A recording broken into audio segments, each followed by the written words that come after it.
want to hear Yeah, your yeah. side too. Well, I think the thing that surprised me more, and I'll say it real briefly and then we can unpack it, is that he's not always safe, but he is always secure for us. So what Mhm. does that mean? Like sometimes we feel like, because like attachment theory, we'll talk about secure attachment. And the popular kind of understanding that is that, well, you help a child or someone to feel seen and to be soothed and to feel secure.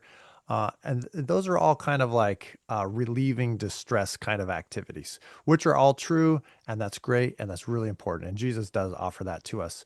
Um, and but the attachment research says, well, that's not actually enough for a secure attachment. A secure attachment also encourages like discovery in the world. It becomes this springboard that you can like launch off into the world, and that you actually have like a built-in courage from that relationship that you bring with you as you move out into the courage. So the perfect example of always is like taking the first steps, is that the child is technically walking away from one parent, usually toward another, right? But there's that gap where the walking needs to happen, where the falling also happens, right? And so you find that Jesus isn't always safe in the sense that he keeps us from anything that might hurt or upset us, but he is always secure. He's always with us. He is God with us.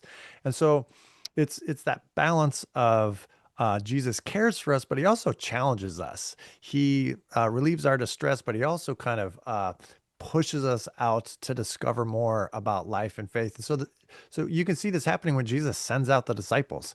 He sends out the 12, then he sends out the 70. He doesn't go with them. He says, "Hey, I've trained you up for a while. Now you go do it. We'll check in a couple weeks."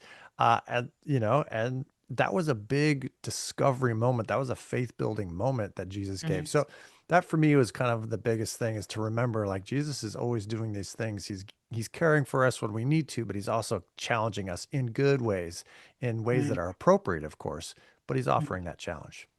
I love the way that you complement each other.